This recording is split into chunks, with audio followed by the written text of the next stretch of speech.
साथियों नमस्कार। DM institute Bhind के यूट्यूब चैनल में आप सभी का एक बार फिर से स्वागत है।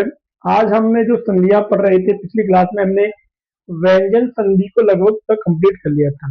अब हमारे जो बीच रह गई है वो है विसर्ग संधि। तो विसर्ग संधि के मैंने बताए थे आपको का लगभग 9-10 नियम है, तो उनको हम पढ़ेंगे।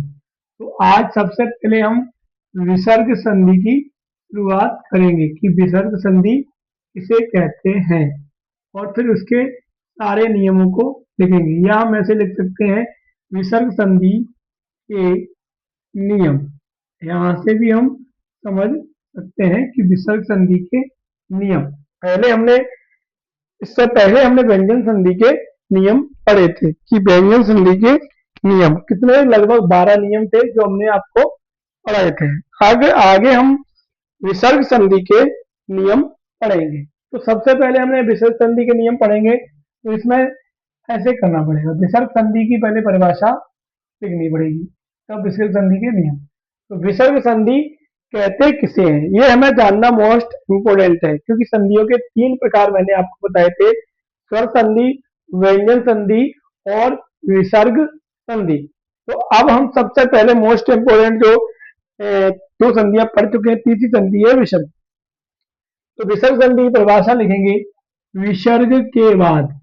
विसर्ग के बाद स्टार्ट कर रहे हैं हम, विसर्ग के बाद विसर्ग संधि हमने स्टार्ट कर दी है। और आप सबके बीच आज से बाल विकास की क्लास भी स्टार्ट हो गई है। तो आप सब लोग जाइए डीएम इंस्टीट्यूट भिंड के यूट्यूब चैनल पर और बाल विकास की क्लास को पूरा देखिए और उसको लाइक शेयर फटाफट सभी को कर दीजिए, जिससे कि हमें अच्छा लगे कि आप सब और अच्छा रिस्पॉन्स दे रहे हैं। तो मैं बाल विकास की क्लास कंटिन्यू आप सबके बीच रहेगी। डेली 10 बजे आपको क्लास, मैंने टाइम का उस समय नहीं दे पाया था, तो डेली 10 बजे आपके बीच बाल विकास की क्लास रहा करेगी। शाम को 5 बजे हिंदी और सुबह 10 बजे बाल विकास की क्लास रहेगी। ठीक है। तो अब हम विसर्ग संधि, विसर्ग के बाद में लिखा था स्वर अथवा स्वर अथवा व्यंजन। स्वर अथवा व्यंजन के आने से के आने से आने से जो आने से जो विकार उत्पन्न होता है, विकार उत्पन्न उत्पन्न होता है, जो विकार उत्पन्न होता है, जो विकार उत्पन्न होता है, उसे क्या कहते हैं? उसे विसर्ग संधि कहते हैं। उसे विसर्ग संधि कहते हैं। उसे विसर्ग संधि कहते हैं। उसे विसर्ग संधि कहते हैं। तो विसर्ग संधि की सबसे सरल और सटीक परिभाषा है कि विसर्ग के बाद स्वर अथवा व्यंजन के आने से जो विकार उत्पन्न होता है उसे विसर्ग संधि कहते हैं। जैसे जैसे एग्जाम्पल में लिखेंगे, जैसे मनः प्लस मनः मनः प्लस रथ, मनः मनः प्लस रथ। तो मनः प्लस रथ बराबर हो जाता है मनोरथ, मनोरथ। अब ये कैसे हुआ? तो इसके लिए नियम है, इसमें नियम है। नियम कैसे समझ में आएगा? तो आगे हम इस एग्जाम्पल को आपको जब इसके बनाने के नियम समझाएंगे तो आपको यह समझ में आ जाएगा कि कैसे ये ओ हुआ था कि मनोधन रथ। तो मनोरथ ये आपकी संधि हो गई। अब यहां लिखेंगे विसर्ग संधि बनाने के नियम। विसर्ग संधि बनाने के नियम। विसर्ग संधि बनाने के नियम। तो विसर्ग संधि बनाने का पहला नियम है जो हमें जानना है कि पहला नियम कौन सा है। विसर्ग संधि की परिभाषा में पढ़ा और उसको एग्जाम्पल से समझा कि मनोरथ में क्या है, विसर्ग संधि है। मनः प्लस रथ बराबर मनोरथ। पहला है विसर्ग के बाद, विसर्ग के बाद विसर्ग के बाद, विसर्ग के बाद, विसर्ग के बाद, विसर्ग के बाद कोई स्वर हो, कोई स्वर हो, स्वर हो, या कोई स्वर हो, या किसी वर्ग का, किसी वर्ग का, किसी वर्ग का, वर्ग समझते हैं, का च ट प, ये आपने वर्ग पढ़े थे, क च त प, क च त प, तो ये चार पांच सॉरी पांच वर्ग जो आपने पढ़े थे उसमें से, इसमें क्या लिखा है, किसी वर्ग का तीसरा चौथा पांचवा, तीसरा चौथा पांचवा, तीसरा चौथा पांचवा वर्ण, वर्ण या अंतस्थ व्यंजन, या र ला व, या र ला व, और इसमें हा भी है, हा, हो तो विसर्ग, विसर्ग हो तो विसर्ग के स्थान पर, विसर्ग के स्थान पर, विसर्ग के स्थान पर ओ हो जाता है, ओ हो जाता है, ओ हो जाता है। अब समझे, जैसे मैंने पहले ऊपर आपको समझाया था कि मनोरथ, तो मनोरथ में कौन सी संधि है ये मैंने आपको अभी बताया था। आपको इसमें कोई चीज कंफ्यूजन हो तो समझ में नहीं आया तो मैंने कहा था कि आगे जब हम पहला नियम बनाएंगे तो उसमें हमें ये चीज क्लियर समझ में आ जाएगी कि मनोरथ में कैसे मनः प्लस रथ बराबर मनोरथ हो गया, ये हमें जानना आसान हो जाएगा। ठीक है, तो हमको यह जानने के लिए क्या करना पड़ेगा, मनोरथ। अब हम कैसे समझेंगे, तो उसमें कहा गया कि विसर्ग के बाद कोई स्वर हो, या किसी वर्ग का तीसरा चौथा पांचवा वर्ण हो, या यारला वह हो, या यारला वह हो, व और हा हो, तो विसर्ग के स्थान पर हो जाए। अब जैसे यहां था मनः, तो पांचवा वर्ण है, तो इसका प फ भ भ म दूसरी त थ द ध न, न ता वर्ग का पांचवा वर्ण क्या है, न, और इधर रा है, यरला वो है, तो र, तो इसके दोनों को मिलाने से ये ओ हो गया। ठीक है, तो एक एग्जांपल और लिखेंगे, मनः प्लस, मनः, मनः प्लस विज्ञान, मनः प्लस विज्ञान। अब किसी भी वर्ग का क्या होना, चौथा पांचवा, तो पांचवा हो गया ये न, ठीक है, और इधर हुआ या यार हुआ, वो इधर हुआ हो गया, तो ये क्या होगा, ना और वह मिला के क्या बन जाएगा, ये वर्ण के कारण यहाँ ओ आ जाएगा, तो ये हो जाएगा मन प्लस मनो, ओ हो गया ना, ओ की मात्रा होगी, और विज्ञान, तो मनो विज्ञान। ठीक है, अगर यहाँ ये शब्द नहीं होगा तो वो आ जाएगी, नहीं होगी मात्रा आ जाएगी। तो ये इसका पहला नियम आपको समझ में आ गया होगा कि कैसे यहाँ पर, हालांकि इसके नियम कोई कठिन नहीं है, थोड़े व्यंजन के कठिन भी है, इसके कोई नियम कठिन नहीं, फॉर्मल नियम है, आपको समझ में आते जाएंगे। और लगभग विसर्ग संधि बहुत कम पूछी जाती है, ज्यादातर जो पूछी जाती है वो है आपकी व्यंजन और स्वर, स्वर में भी पांच संधियां जो है मुख्य तरफ वही पूछी जाती है, क्योंकि विसर्ग को आसानी से आप पहचान सकते हैं, लेकिन फिर भी उनको पढ़ना है। दूसरा नियम, इसका दूसरा नियम है, तो दूसरा नियम है आपका इसका, तो दूसरे नियम में लिखा गया है कि विसर्ग से पूर्व, इसमें लिखना है विसर्ग से पूर्व, विसर्ग से पूर्व आ और आ, विसर्ग से पूर्व आ और आ को छोड़कर, को छोड़कर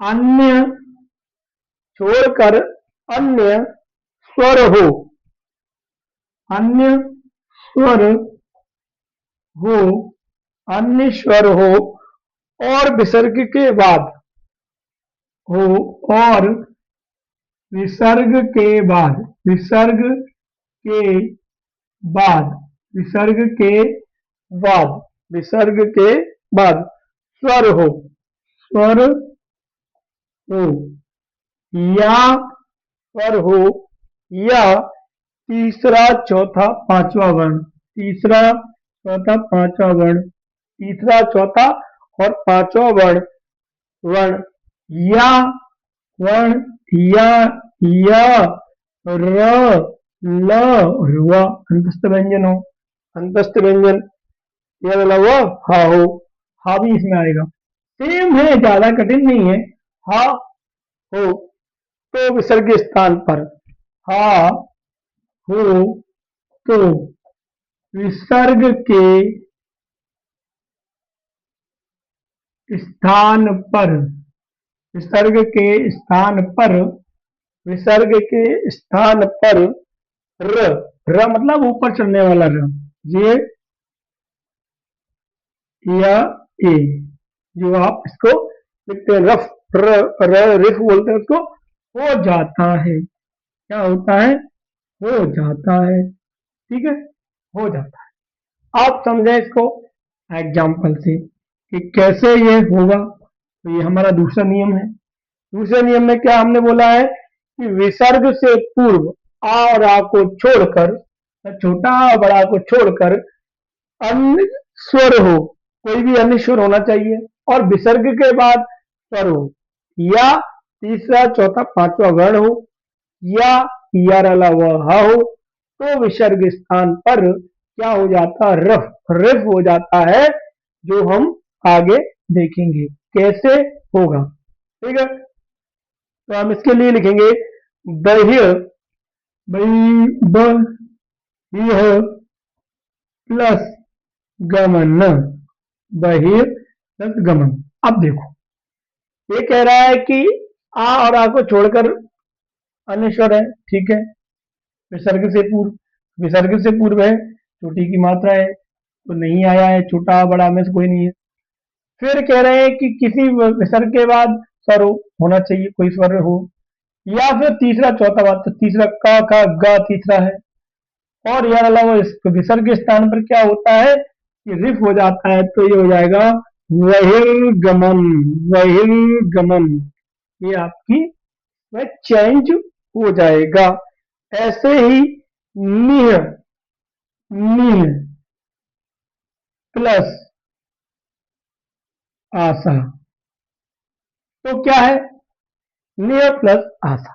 अब क्या कह रहे हैं कि विसर्ग से पूर्व आ को छोड़कर, तो विसर्ग से पूर्व छोटी की बात, अन्य को फिर छोड़कर अन्य स्वर हो, अन्य स्वर हो, विसर्ग के बाद स्वर हो, विसर्ग के बाद स्वर है, तो तीसरा चौथा पांचवा बाद कुछ भी नहीं है, तो फिर ये क्या बोल रहे हैं कि रिफ हो जाएगा।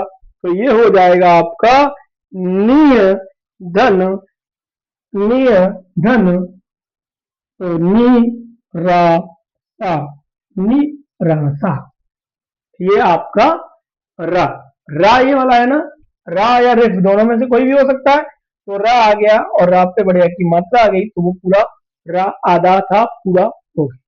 ठीक है, क्लियर? कोई चीज दिक्कत तो कमेंट्स बॉक्स में कमेंट्स करके हम जरूर पूछ सकते हैं कि क्या आपको चीज समझ में नहीं आई। बाकी दो नियम हमने कर लिए हैं, तीसरा नियम हम आगे पढ़ेंगे। तो आपको बड़े आसान नहीं से समझ में आ रहे होंगे, कोई दिक्कत नहीं होगी कि नियम बहुत सरल है, कोई ज्यादा कठिन नहीं है। मैंने बोला था कि विसर्ग में नियम कठिन नहीं है, छोड़कर थोड़ा हो सकता है कि व्यंजन में कठिन हो, क्योंकि व्यंजन में थोड़े नियम डिफिकल्ट भी थे और थोड़ा अंतर भी आता है, लेकिन यहाँ नहीं है। लेकिन अपन ज्यादातर उसको सॉल्व कर लेते हैं, थोड़ा कठिनाई आती है स्वर संधियों में, विसर्ग और व्यंजन में इतना नहीं आती है। अब हम इसका तीसरा नियम पढ़ेंगे, इसका हम तीसरा नियम पढ़ेंगे, वो मैंने बता दी नहीं है आपको, विसर्ग संधि की परिभाषा लिखी हुई है जिससे आपको विसर्ग के बाद, तीसरे नियम में लिखेंगे विसर्ग के बाद, विसर्ग के बाद चा, छा और सा क्या होना चाहिए? विसर्ग के बाद चाओ छाओ साओ, तो वो तो विसर्ग के स्थान पर, विसर्ग के स्थान पर, विसर्ग के स्थान पर, विसर्ग के स्थान पर या विसर्ग के स्थान पर सा हो जाता है। विसर्ग के स्थान पर सा हो जाता है। विसर्ग के स्थान पर क्या हो जाता है? सा हो जाता है। यदि यदि विसर्ग यदि यदि विसर्ग यदि विसर्ग तथा विसर्ग के बाद, यदि विसर्ग के बाद टा और ठा हो तो, टा ठा हो तो विसर्ग के स्थान पर, विसर्ग के स्थान पर, विसर्ग के स्थान पर सा हो जाता है। मतलब षटकोण वाला सा हो जाता है। ये नियम लगभग ऐसा हमने नियम व्यंजन संधि में भी पढ़ा था, ये आपको याद होना चाहिए। फिर हो जाता है यदि विसर्ग के स्थान पर, अब इसमें आगे फिर लिखना है यदि विसर्ग के स्थान पर, विसर्ग के स्थान पर, स्थान पर का और था, का और था, का और था तो हो तो हो तो विसर्ग के स्थान पर, विसर्ग के स्थान पर, विसर्ग के स्थान पर सीटी, सॉरी हाँ सीटी वाला सा या सपेरा वाला सा, सॉरी सपेरा वाला सा हो जाता है, हो जाता है। ये नियम थोड़ा बड़ा है लेकिन कोई डिफिकल्ट नहीं है। देखिए कैसे, विसर्ग के बाद चा छा और सा हो तो विसर्ग के स्थान पर सा हो। यदि विसर्ग के बाद टा और ठा हो तो विसर्ग के स्थान पर षटकोण वाला सा हो जाता है। यदि विसर्ग के स्थान पर ता और था हो तो विसर्ग के स्थान पर, विसर्ग के स्थान पर, विसर्ग के स्थान पर क्या होगा? विसर्ग के स्थान पर सा हो जाएगा। तीनों सा ही आएंगे, मतलब याद रखने पड़ेंगे कि कैसे कैसे। जैसे चा छा सा हो तो सा, ता और था हो तो षटकोण वाला सा, और ता और था हो तो सपेरा वाला सा। ठीक है, या इसको अपन सीटी वाला भी सा बोल सकते हैं। अब कैसे, तो इसको समझेंगे एग्जाम्पल से। जैसे निय, निह प्लस चय, निह प्लस चय। तो अब क्या है कि इसमें क्या गया था, विसर्ग के बाद चा, तो चा आया है। तो यहां बोला था कि सा हो जाएगा, क्या हो जाएगा? सा हो जाएगा। तो अब सा क्या होगा? क्योंकि सा होगा तो ये आप लिखेंगे नि स च। तो इसको हम क्या लिखते हैं, ये शब्द नहीं होता इसलिए हम इसको लिखते हैं निश्चय, क्योंकि ये आधे होते हैं, ये सब आधे होते हैं। क्योंकि इसमें क्या होती है, मात्रा जब स्वर नहीं लगे तो ये आधे होते हैं, इसलिए हमको इसको लिखते हैं निश्चय, निश्चय। ये चीज आप सबको क्लियर समझ में आ गई होगी। ठीक है, कोई दिक्कत समझ में अगर नहीं है तो नियम को आप पूरा पढ़िए और फिर उसको सॉल्यूशन करिए, तो कोई दिक्कत नहीं आएगी। नियम नंबर 4, नियम नंबर 4। अब हम नियम नंबर 4 को जानेंगे। हालांकि कोई कठिन नहीं है, एग्जाम्पल में अगर आएगा तो आप आसानी से इसको सॉल्व कर सकते हैं तोड़ के। हाँ, इसमें थोड़ा एक अंतर आ सकता है कि अगर जब तोड़ेंगे तो थोड़ा तोड़ने में प्रॉब्लम हो सकती है। जैसे इसको तोड़ना है तो आपको ये नियम याद होना चाहिए, तोड़ने के समय आपको पता रहेगा कि चा है और चा के पहले क्या है, कि चा अगर होगा तो उसके पहले क्या होगा, सा हो जाता है अगर विसर्ग है। तो फिर इसको हम तोड़ेंगे तो क्या करेंगे, नी और प्लस चय, क्योंकि ये सा इसी विसर्ग से परिवर्तित होके आया था। ठीक, ऐसे इसको याद रखना पड़ेगा, नहीं तो क्या होगा, कंफ्यूजन हो सकता है। आगे नियम नंबर 4, विसर्ग के पहले, विसर्ग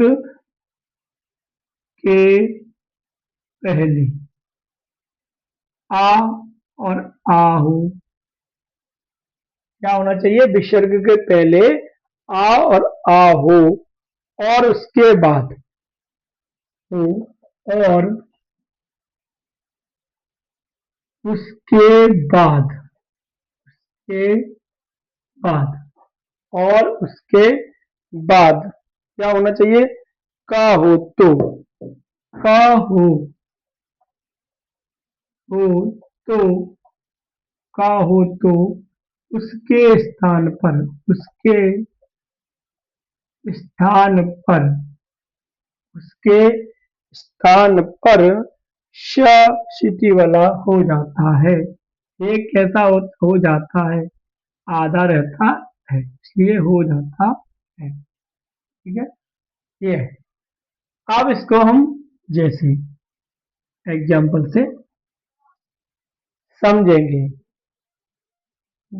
एग्जाम एग्जाम्पल से हम इसको थोड़ा समझेंगे, कैसे कि जैसे भा प्लस कर, भा और प्लस कर, ठीक है।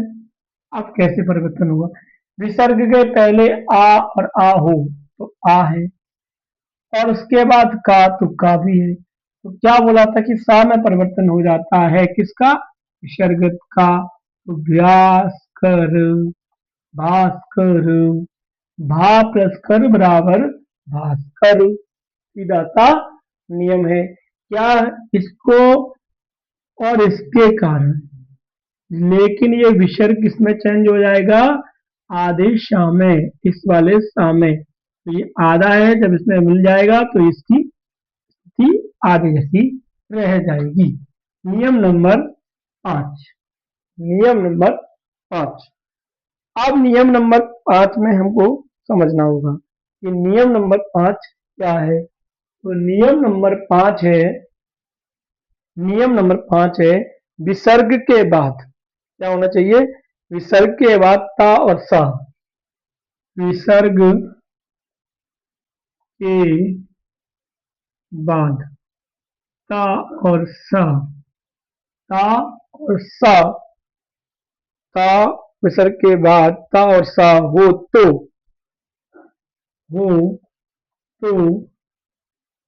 विसर्ग के स्थान पर, विसर्ग के स्थान पर, विसर्ग के स्थान पर, विसर्ग के स्थान पर सा हो जाता है।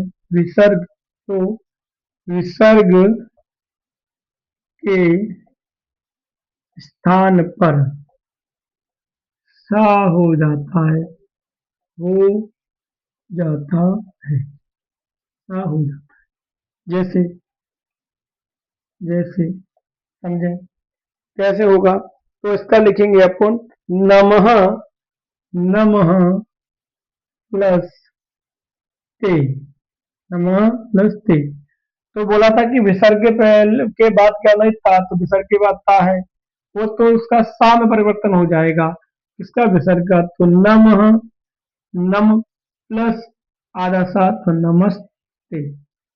ठीक है, दूसरा इसका एग्जांपल और समझें, फिर इसको एक लिख सकते हैं, नीह, नीह प्लस संतान।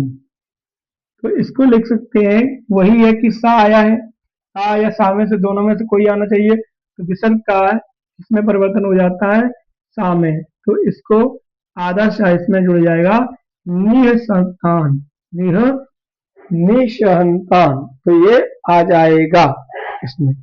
ऐसे पांचवा नियम, हमने 5 नियम इसके हमने पढ़े हैं। इसमें आपको कोई दिक्कत है तो आप पांचों नियम में से कोई भी नियम पूछ सकते हैं।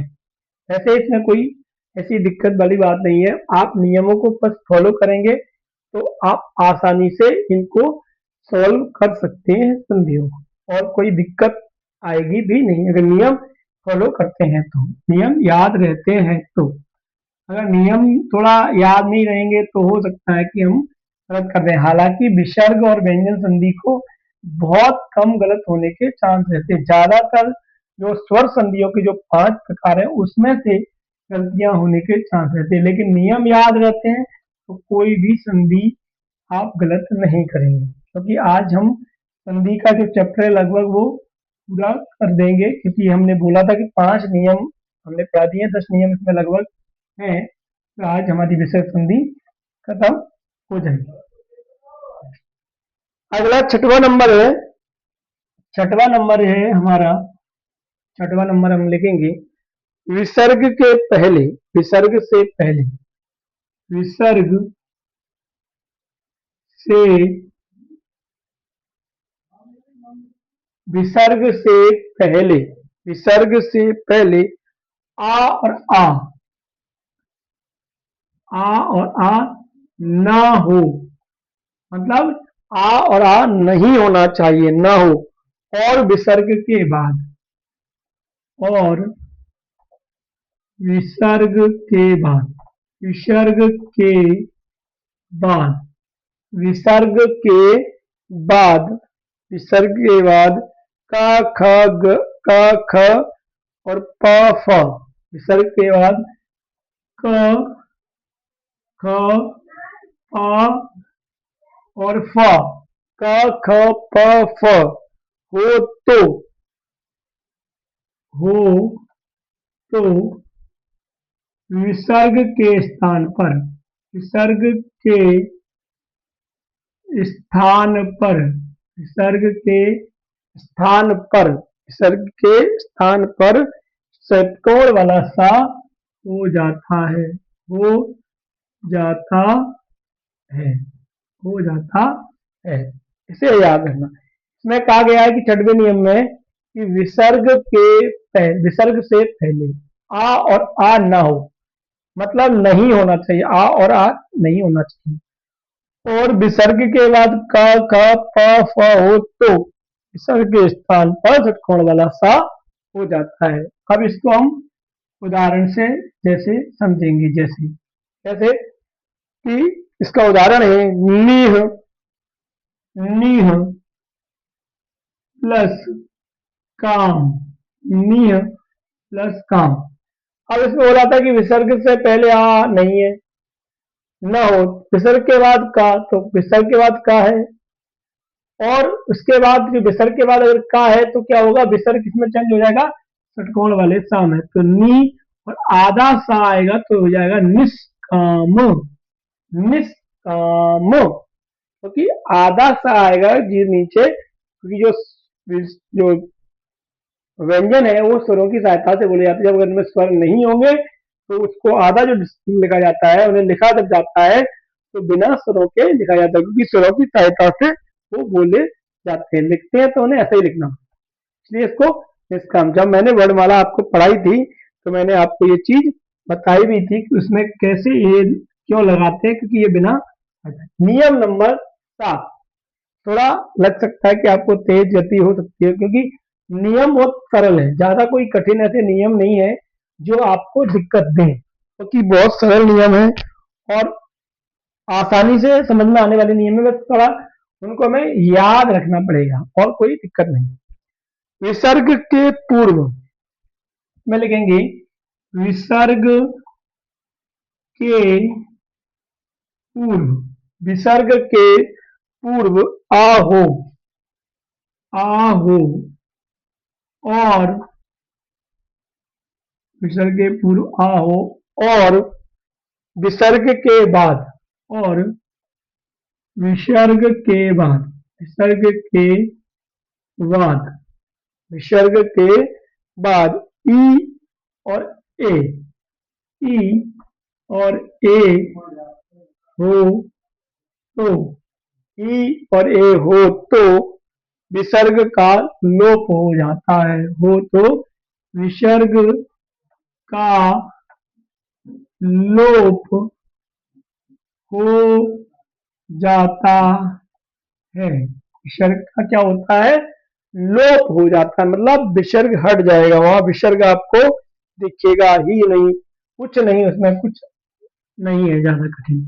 जैसे अतः, अतः प्लस एव, इसमें क्या है, विसर्ग के पूर्व आ हो, तो विसर्ग के पूर्व आ है, पहले आ है, और विसर्ग के बाद ई और ए, तो ए है, तो विसर्ग का लोप हो जाता है, कुछ नहीं होगा, इसमें विसर्ग हट जाएगा और सीधा लेके जाएगा अतएव, ये लिखा था अतः प्लस एव, अब बराबर हो जाएगा अतएव, अतएव, तो इसमें कुछ नहीं है, विसर्ग हटाना है, और उसमें कोई काम कुछ है ही नहीं, उसमें कुछ काम करना ही नहीं है, ठीक है। नियम नंबर 8, इसका नियम नंबर हमें 8 अब समझ, बाकी नियम आपको सबको समझ में आ रहे होंगे, कि कोई नियम नहीं समझ में आता है तो आप कमेंट्स में कमेंट्स करके पूछ सकते हैं कि ये नियम समझ में नहीं आए, क्योंकि नियमों में ज्यादा अंतर नहीं है। जैसे पहले 6वां नियम है कि विसर्ग से पहले आ ना हो, तो उसके बाद क्या होना चाहिए, विसर्ग के बाद का फा हो, तो सा में परिवर्तन हो। अब इसमें नियम नंबर 7 में है कि विसर्ग के पूर्व आ हो और विसर्ग के बाद ई और ए हो, तो विसर्ग का लोप हो जाता है, तो विसर्ग हट गया। नंबर 8, नियम नंबर 8, विसर्ग के पूर्व, विसर्ग के पूर्व, विसर्ग के पूर्व आ और आ और आ ना हो, मतलब न छोटा हो न बड़ा हो कोई स्वर, कोई स्वर, कोई अन्य स्वर हो, कोई अन्य, कोई अन्य स्वर हो, क्या होना चाहिए, कोई अन्य स्वर हो, और बाद में, और बाद में, बाद में, और बाद में रा हो तो, रा हो तो, रा हो तो विसर्ग का लोप हो जाता है, तो विसर्ग का लोप हो जाता है, तो मतलब विसर्ग वहां से हट जाता है, विसर्ग का लोप हो जाता है, तथा विसर्ग के पूर्व, तथा हो जाता है, तथा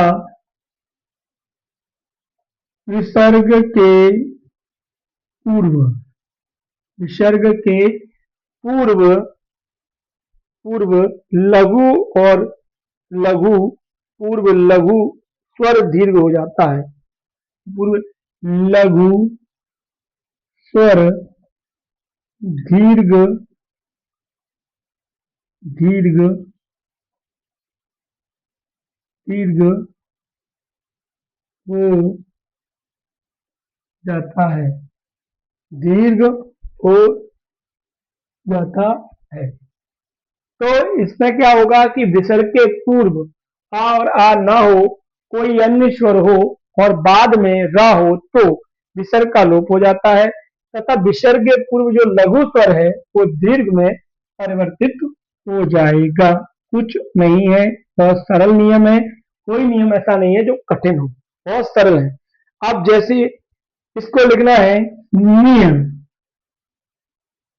प्लस रज, नियम प्लस रज, विसर्ग के पूर्व आ ना हो, नहीं है, कोई अन्य स्वर है, सही है, बाद में रा हो, रा है, सही है, विसर्ग का क्या होगा, लोप हो जाएगा, विसर्ग का क्या होगा, लोप हो जाएगा, विसर्ग का लोप हो गया तो अपन ने लिख दिया इसको ना, ठीक है, प्लस रज, अब उन्होंने बोला कि विसर्ग के पूर्व वाला जो लघु स्वर है वो दीर्घ हो जाएगा, तो हो जाएगा नी प्लस, नी प्लस रज बराबर हो जाता है नी रज, मतलब ये छोटी मात्रा थी, वो पूर्व में जो छोटी थी वो बाद में बड़े में लघु, मतलब सॉरी लघु थी वो दीर्घ में परिवर्तित हो गई।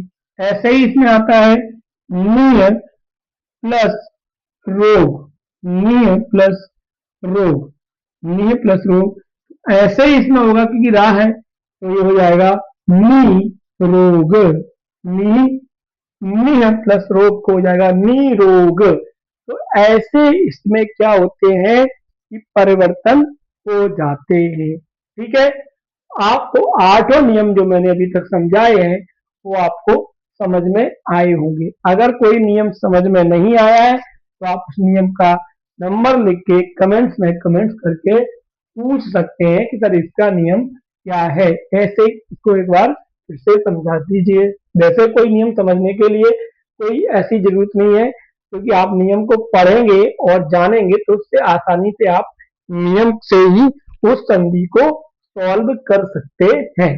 वैसे कोई इतना कठिन नहीं, क्योंकि नियम मैंने बोले थे कि आपको ज्यादातर जो कठिनाई हुई होगी या हो सकती है वो आपको खाली जो व्यंजन संधि में हो सकती है, क्योंकि इसके कुछ नियम थोड़े कठिन है। हालांकि विसर्ग में कोई नहीं, लेकिन ओवरऑल बात की जाए संधियों में तो संधियों में जो कठिन होने के चांस रहते हैं वो स्वर संधियों के पांचों प्रकारों में।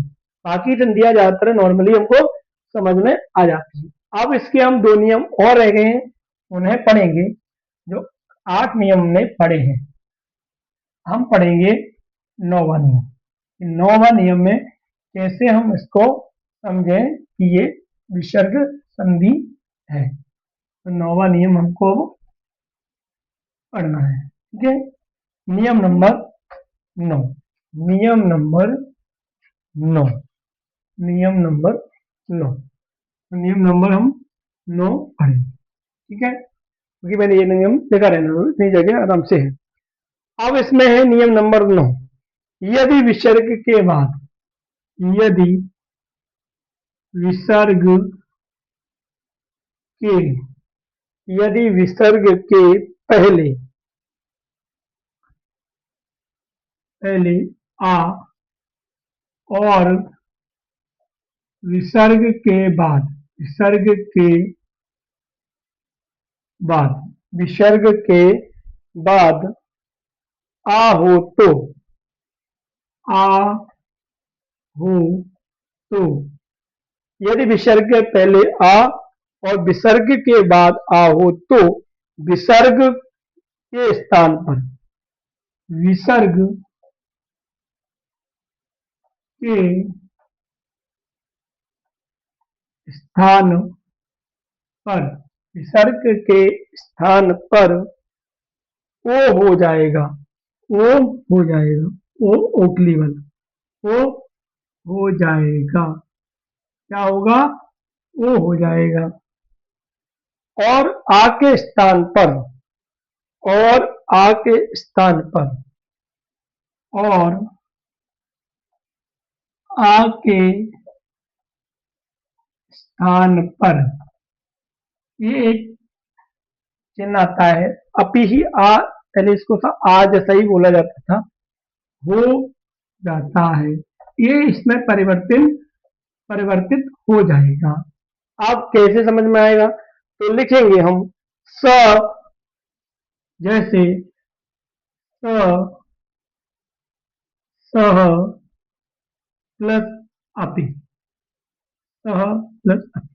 अब ये कह रहा है कि यदि विसर्ग के पहले आ, विसर्ग के पहले तो है नहीं, यदि विसर्ग के बाद आ हो तो विसर्ग के स्थान पर ओ, तो इसका क्या होगा? ओ, ओ की क्या हुई सा के साथ मात्रा लग जाएगी सो, और यह आ के स्थान पर अपी, तो यह आड़ा वाला ये और सोड़प, सोड़प, ये आप जैसा ही लिखा जाता है, लेकिन इसको कुछ चिन्ह के द्वारा प्रस्तुत किया जाता है, इसलिए इसको सो अपी लिखा जाता है, सोड़पी, ये सोड़प। ठीक है, और अंतिम और आज की क्लास का लास्ट नियम है, और इसके बाद हम अपनी क्लास को यहीं समाप्त करेंगे, क्योंकि ये हमारा 10वां नियम है और आज हमारी विसर्ग संधि समाप्त हो जाएगी।